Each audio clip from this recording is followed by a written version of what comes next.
ታሪኩ ፈጣንና ጎበዝ የወደፊት ህልሜ ያው ስራዬ ላይ ጠንክሮ መስራት፣ የተሻለ ደረጃ ማድረስ፣ አሁን ካለሁበት የተሻለ ለሱ የሚገባው ነው ብዬ ነው የማስበው። ምክንያቱም እንደሚሰራ አምናለሁ። ኃላፊነት አለብኝ የምለው አንድ ልጅ አለችኝና የእሷን ኃላፊነት ለመወጣት እየታገልኩኝ ያለሁት። የሚነግሩትን ወይም ደግሞ የሚያሳዩትን ነገር ቶሎ የመያዝና ሰርቶ የማሳየት እንትን አለው፣ ተሰጥኦ አለው።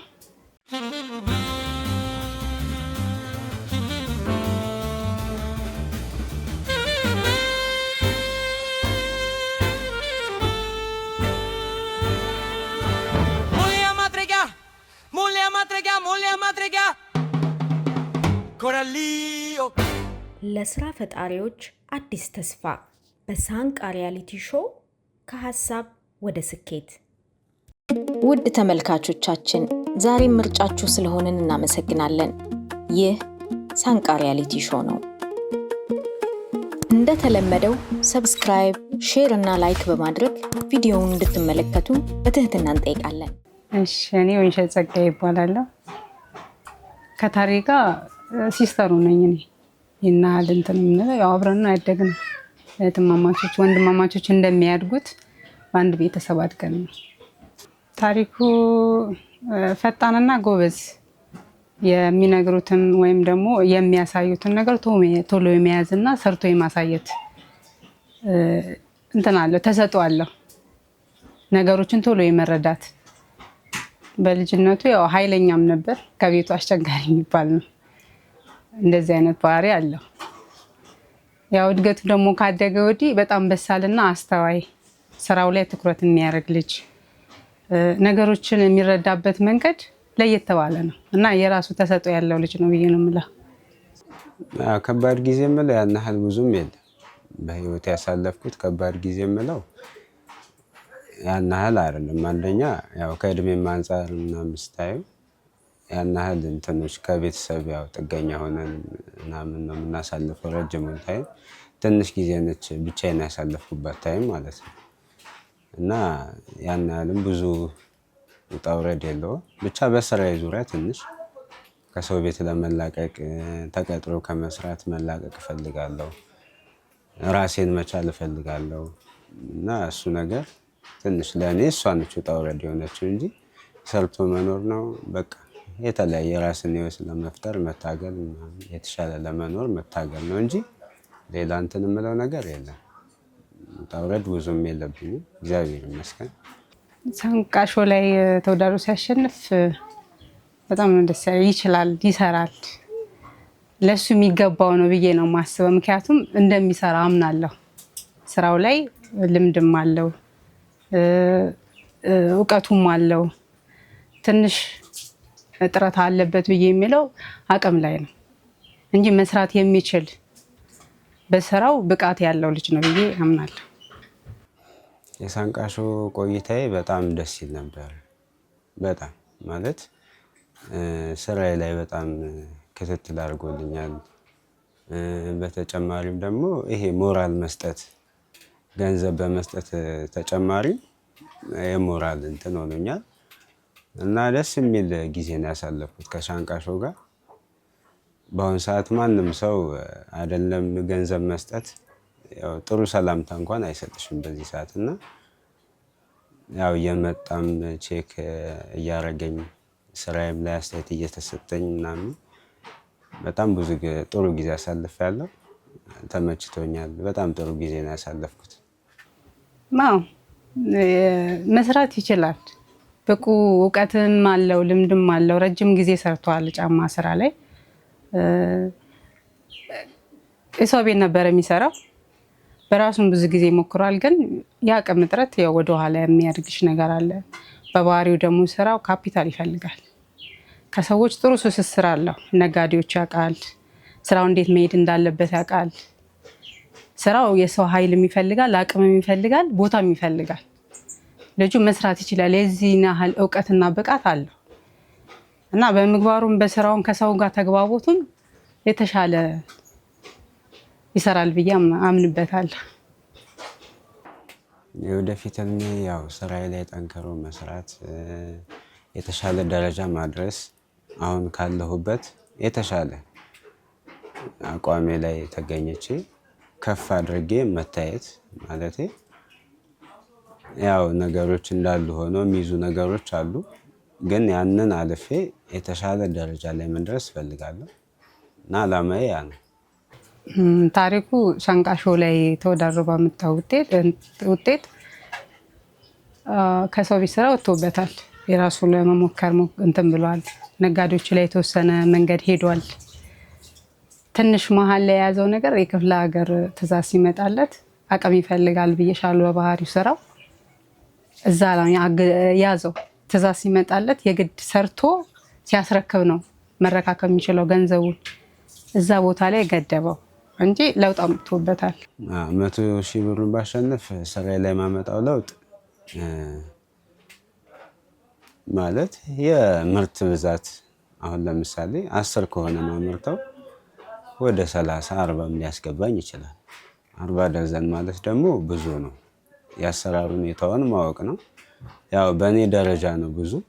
አንዳንድ ቦታ አንድ ቀን የሚሰሩት ስራ ሊሆን ይችላል፣ የእኔ ወር ሊሆን ይችላል። እና ለአንድ አዳጊ ሰራተኛ ማደግ ለሚፈልግ ሰራተኛ ብዙ ነው 40 ደርዘን ማለት። ያንን ማምረት ከቻልኩ ደግሞ 10 እንኳን ብሰጥ ለአራት ሰው አንዱ ሲሰጠኝ አንዱ አይሰጠኝም። በቃ እያገለባበጥኩ መስራት እችላለሁ። ያ ደግሞ ለውጥ ያመጣል።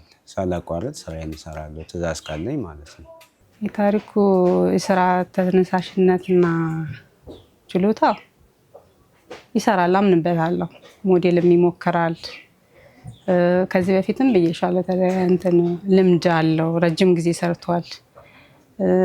በቃ አዳዲስ ነገሮችን የመፍጠር እንትን አለው። በራሱ ሞዴል ይሞክራል፣ አዳዲስ ነገሮችን ይሰራል። ግን የዛ ጋር የያዘው ነገር ምንድነው? ያቅም የገንዘብ ጉዳይ ነው። እውቀቱም ብቃቱም አለው። ይሄ አሁን እድሉን ቢያገኝ የተሻለ ቦታ ይደርሳል ብዬ ነው የማምነው። ከዚህ በተሻለ ይሰራል። ስራው ይሄ ገንዘብ ብቻ በቂ ነው ሳይሆን ከዚህም በላይ ከፍ እያደረገ ለምሳሌ ይሄንን እድሉ ቢያገኝ ነጋዴዎች ይግባባል። ከሰዎች ጋር የተለያየ አቅም ካላቸው ሰዎች ጋር ትስስር ይፈጥራል። በዛ ሰዓት እድገቱ እየጨመረ ይመጣል ብዬ አስባለሁ። ለምን ይሄን ገንዘብ ቢያገኝ የተሻለ ቦታ ይደርሳል ብዬ ነው ተስፋ ማድረግበት። ያው 100,000 ብሩ ለእኔ ይገባኛል ብዬ አስባለሁ። ምክንያቱም አሁን ያለሁበት ደረጃ የስራ እንትኔን ያን ያህል መንቀሳቀስ አቅቶኛል። ማለት ቁጭ ነው የምለው። በቃ አሁን የገንዘብ እጥረት ካለ የሚገለባበጡ ነገሮች ከሌሉ ቁጭ ነው የሚባለው። አሁን ባለፈው እንደገለጽኩትም የሆነ ለአንድ ሰው ከሰጠው በኋላ ያ ሰው እስኪሰጠኝ ጠብቄ ነው እንትን የምለው። ያ ሰውዬ ደግሞ በባህሪው ነጋዴ ሲሸጥ ነው የሚሰጠው እና ያን ጠብቄ የምሰራበት ታይም ደግሞ ድጋሚ ያው ለራስም ወጪ ያስፈልጋል ካልተሰራ እና ከኪስ ማውጣት ነው የሚሆነው። ያለውንም ትጨርሻለሽ በዛ አጋጣሚ እና ባዶ ሆነሽ ያ ገንዘብ ሲመጣ ደግሞ አንሶ ነው የሚመጣው። ያው ነባራዊ ቅድሚያም የነበረው የኪሴን ስለጨረስኩ ማለት ነው። እና ያንን መጠባበቅ ይባስ ኪሳራ ነው የሚሆነው። ትንሽ አሁን ከ100 ወይ ከ10,000 ብር 100,000 ብር አድርጎ መጀመሩ የተሻለ ነው። ምክንያቱም 10,000 ብሩ መገለባበጥ ሊሆን ይችላል። 100,000 ደግሞ አንዴ ለአንዱ ስትሰጪ አንደኛው ይሰጥሻል። ለብዙ ሰው መስጠት ስለሚቻል ማለት ነው። አንዱ ባይሰጥ አንዱ ይሰጣል፣ በአንዱ መስራት ይቻላል። እና ያ ነው እንትኑ። 100,000 ብሩ ቢመጣ በጣም ያስፈልገኛል፣ ስራዬን ይለውጣል ብዬ አስባለሁ። በ50,000 ብሩም የተወሰነ ተንቀሳቅሻለሁ አሪፍ። እና ያ ደግሞ ቢጨመር በቃ ሙሉ ፓወርፉል ሆናለሁ ብዬ አስባለሁ። አዎ አይቻቸዋለሁ። የስራው አካሄድ እንዴት መስራት እንዳለበት አቀራረጹ አይቻለሁ። ሁለት ደግሞ እንትን አርቲስት ተጋብዞ ነበረ። እሱ ላይ የሚያወራው ምናምን ነገሮች በቃ ብቻ ንግግሩና ስራው በቃ ኮንፊደንስ እንዳለውና መስራት እንደሚችል ግልጽ ነው፣ ያሳውቃል። እኔ አምንበታለሁ፣ ምክንያቱም ስለማውቀው ማለት ነው። በይበልጥ ደግሞ ሰርቶ ይህን ነገር አቅሙ ገንዘቡ ኖሮት ቢሰራ በይበልጥ ሰርቶ የሚያሳይ ልጅ ነው ብዬ ነው የማምነው። እንግዳው ሲመጣ አልጠበኩም። ያው አንዳንድ ጊዜ ያው ድንገት ያው ሰርፕራይዝ ነው የመጣችብኝ እና ደስ ብሎኛል ስላየሁት እና ያልጠበኩት ድንገት በቃ ከሆነች ታይም በኋላ ሰውየውን አወቅኩት ማለት ማን እንደሆነ መገመት ጀመርኩኝ ማለት ነው። እዛ እንትን ላይ ካሜራ ላይ ሆነን ማለት ነው። እና የሆነ ሰዓት መጣልኝ በቃ ትኩረቴን ወደ እናንተ አድርጌ እንትን ካልን በኋላ ነው በደንብ ሰላም የተባባልነው። ቅድሚያ ግን አላወቅኩትም ነበር እና ስለመጣም ደስ ብሎኛል በጣም ሰርፕራይዙም ተመችቶኛል። ታሪኩ 100,000 ብሩን አሸንፎ ቢያገኝ የተሻለ ይሰራበታል ማለት አዳዲስ ነገሮችን ይፈጥራል። ብሩ እስከሚያስኬደው ድረስ ከፍ ያደርገዋል። ያ ደግሞ ሰራ ማለት ከሰዎች ጋር የተሻለ ግንኙነት ይኖራል። ነጋዴዎችን ያውቃል፣ የክፍለ ሀገር ነጋዴዎች ያውቃል። መሀል ላይ ደግሞ አቅም እንደሌለው የተረዱ ደግሞ ሊደግሙት የሚነሱ ሁሉ ይኖራሉ። በመሀል ላይ በስራ ትስስር ላይ ሲያጋጥም ማለት እና የተሻለ ቦታ ያደርሰዋል ብዬ አምናለሁ። ለምን ብዙ ሰዎችን ትውውቅ ያደርጋል፣ ጥሩ ለውጥ ያመጣበታል። ምክንያቱም አሁን ላይ ከ50,000 ብሩ ካሳየኝ ለውጥ ይሄኛው ይበልጥ የተሻለ ነገር እንደሚሰራበት አምኜበታለሁ እና አምንበታለሁ። የምኖረው በአሁኑ ሰዓት ከልጄ ጋር ነው። ኃላፊነት አለብኝ የምለው አንድ ልጅ አለችኝ እና የእሷን ኃላፊነት ለመወጣት ነው እየታገልኩኝ ያለሁት። ማድረግ ያለብኝን አባት ለልጁ ማድረግ ያለበትን ለማድረግ ያው እሱ ነው በቃ እንትኔ ማስተዳደረውም እሷን ነው። በቃ ከእሷ ሌላ ሰው የለኝም። ውድ ተመልካቾቻችን የዛሬው ሳምንታዊ ጉብኝት ዝግጅታችን እንደተመለከታችሁት ነበር። ጠቃሚ ነገር እንዳገኛችሁበት ተስፋ እናደርጋለን። እስከ ቀጣይ ሳምንት መልካም ቆይታ።